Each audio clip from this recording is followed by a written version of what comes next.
What's up? We're back. So Grayson had this idea for the intro. What is that?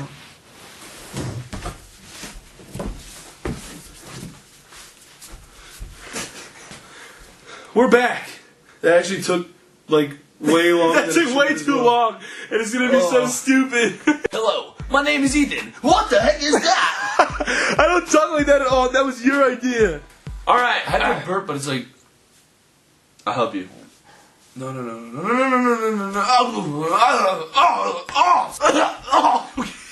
Burp the baby. It's time to film. We're so off track right now. What's up, Backs? We're guys. We both said that wrong at the same time. Really? Yeah. This crazy telling, we're gonna be Childhood Stories Week. We said that wrong also at the same time.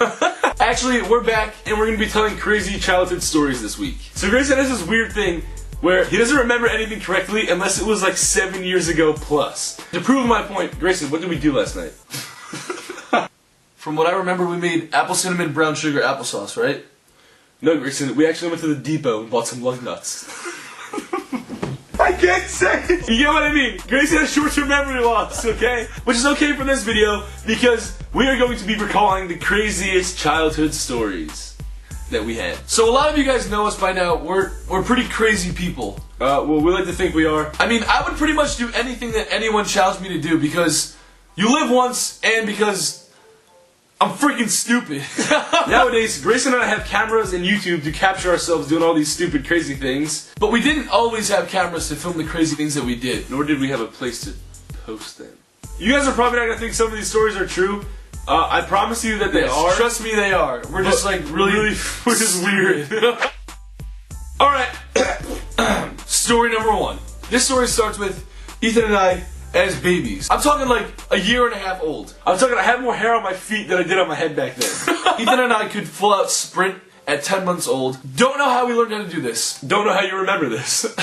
So my mom is driving us home from the grocery store, buckled up in our car seats. When my mom buckled me into my high chair or a car seat, she had to cross the straps because if not, I could climb out of them and I would just jump around. One time I was in my high chair and I wiggled out of the straps and I dove headfirst onto the ground. That's probably why I have these thoughts.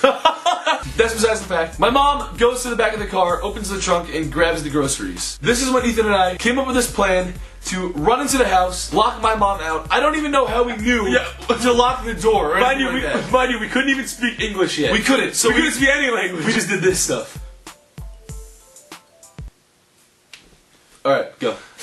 So my mom had to make like a short 15-second walk maybe around to the front of the house to get in because she was locked out of the garage. So when my mom walked in, Ethan was standing on top of the counter spooning out handfuls of candy from this jar that my mom hid on the top shelf. How do you spoon things with your hands? Like this. Okay. I don't need to know anymore. I was catching them in my shirt like so and running up to our room. I don't know how a 1-foot kid gets on a 4-foot counter. That doesn't make sense to me. He must have stood on my head or something like that, but we got the candy and we started getting crazy. Next story, this one's about me. I remember this vividly. I was probably like 4 years old. I went into our backyard and there was a bunch of pine trees all next to each other. I remember climbing one of the trees, I slithered out onto a branch, and I purposely hooked myself by my underwear on a branch. I round the corner, I see Ethan like 6 feet in the air, dangling by his underwear. I didn't know what to do. I was like, Ethan, how'd you get up there? He's like, no, it's fun, I want to be up here, don't leave me. My ass was on fire, but I was having the time of my life. We've always had this weird passion for just like torturing ourselves. Just doing the stupidest things to ourselves. I honestly think we just do this because we don't think that life should be serious. Yeah. It's a joke, honestly. It is. Everyone gets dead. Story number 3. Full savage. Oh my gosh, I didn't really remember this one until Grayson said it. So we're still about 4 years old in this story. You know, when you're 4 years old, you can't stay home alone, so your parents probably have to get you a babysitter. Luckily for us, our babysitter was very cute. She was probably about a junior in high school, like our age now. You kissed her first. We were all sitting on the edge of my bed, like this, and we were telling scary stories or something like that. I don't really remember how I made the move. I do. I look over, and I see Ethan like, He's like smiling and looking at her. Obviously we both had such a big crush on this girl. He leans in and he kisses her on the cheek. Oh, I went to cheek first. He went to cheek. I was like, Ethan, what? I took the steps. I was like, not gonna lie, I'm feeling like the man right now. The girl looks at me and like was giggling and she was like looking at the both of us. And as she turned her head towards me, I leaned in and I kissed her on the lips. And it got so awkward. I was just smiling and everyone was like, what? I knew that was unacceptable to do that, Grayson. I didn't know any better. Sorry, babysitter. Number 4. This story takes place about a year later from the last story. I had recently seen bungee jumping on television. Then I remembered these things that my dad had in our garage called bungee cords. I was like, oh, that's what that must be. At this house that we were living in, our next door neighbors had a swing set. A pretty big swing set, or at least it looked like that because I was microscopic. Grayson and I snuck into their backyard one day when they weren't home and went on the swing set with a bunch of bungee cords. So I'm pretty sure when you go bungee jumping, you're supposed to tie the cords around like a metal post or part of a bridge or something that's really sturdy. In this case, I used my younger brother who was 5 pounds heavier than me. I was always the bigger twin, so I always got stuck doing the more boring job, like holding Ethan up to get him in a tree or holding onto a bungee cord to let him have the time of his life jumping off a swing set. Or, at this point, what we thought was going to be the time of my life. Grayson was holding the edge of the bungee cord with 2 hands like this, and I took the end like this. So it had a hook on it, and I grabbed it like this with 1 single finger. So I jumped off, and on my way down, somehow my little finger slipped off the hook. And somehow my little mouth ate the hook. Since we weren't supposed to be at our neighbor's house, we ran home, and then I started to perform first aid on Grayson. And then I went to the hospital after my mom saw me bleeding on the family room table. Number 5. This story takes place about 2 days after the last story does. I don't know if you can see from there, but I have a scar on my lip, and I also have one on my chin directly under that. So it was a nice summer afternoon, and we were at the park eating cheeseburgers. But when Ethan and I were little, we'd never stopped to eat while we were playing. And I also didn't use the stairs. I would go up the slide, the back end, and run up because I was cool. Okay? And I ran up the slide with my mouth full of cheeseburgers. So on my way up the slide, I slipped and I fell. I fell directly on the stitches that I got 2 days ago in my lip. And while sliding down the slide on my face, I managed to cut my chin open. And later that night, I had to get 7 more stitches in my lip and 7 more on my chin, but I didn't spit out the cheeseburger. Just goes to show how much I love food. Number 6. So in this story, we weren't quite old enough to ride the school bus yet. However, we were old enough to borrow one of our neighbor's paintball guns. We're in elementary school, and our sister is 2 years older than us, who was in middle school at this time. She rode the bus, and we were super jealous of her because the bus was awesome. The bus was cool, dude. At this point, we got home from school about a half hour earlier than our sister did. And every single day of the week, I'm sorry, Catherine. This is horrible. This is so bad thinking about it. Like, no wonder she hates us. So Grayson and I would hide in the bushes at the end of our driveway and shoot our sister with a paintball gun every single time she got home from school. Every single time she got off the bus, we were there like, ah! And so she wouldn't tell us, we let her paintball us back. So what was the point of paintballing her? To get paintball? There was no point of this! Again, I think we just like torturing ourselves. It's bad, dude. Like, why are we like this? No. Why am I like this? I don't understand.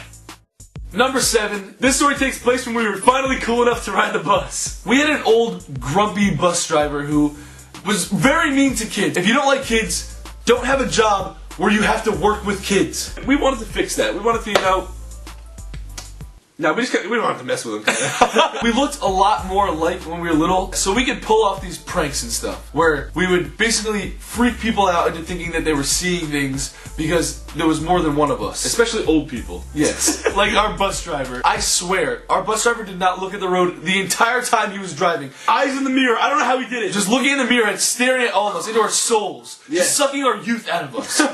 We were the last stop. Out of 100 kids on our bus, we were the last stop. All the seats were empty. Ethan and I would remove our seatbelts. Do not do this. I do not condone this. Don't do this in a car on a bus. And slide under seats into different rows in different sections of the bus. So I would pop up in one seat in the back, and Grayson would pop up in the seat right next to him. Then we would wait for him to put his eyes back on the road for one more second, and then switch up again. This guy was getting dizzy. I swear it was like really dangerous for us to do this, because he was like this. Number 8. This is called the Naked Snow Run. We would do the Naked Snow Run every year, every time it snowed, so it was like an annual thing. This particular Naked Snow Run took place as soon as we moved to a different town, and we were in a new neighborhood. The Naked Snow Run also took place in broad daylight.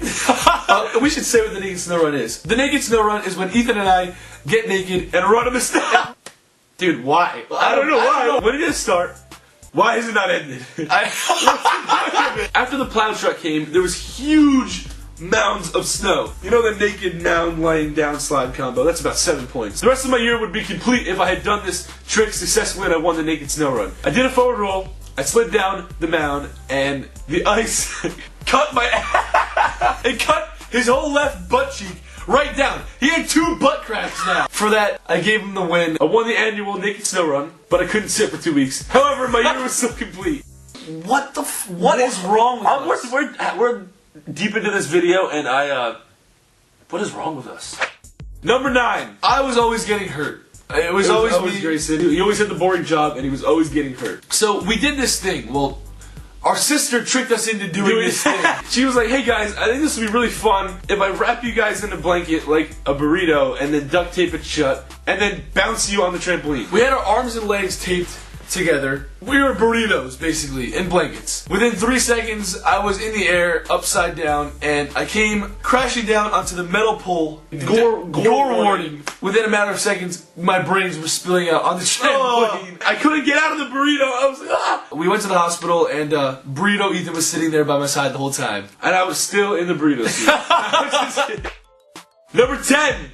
We saved this one for last because this was like right before we got our first video camera. Like weeks before. Grayson had a broken knee and he was on crutches. For some reason, Grayson and I, literally just us two, walked our asses to the end of the block by a main road. There was a little grass patch chilling there that Grayson would crutch on, and as a car passed, I would come out of the woods and flying drop kick him onto his face, and I'll land on my back.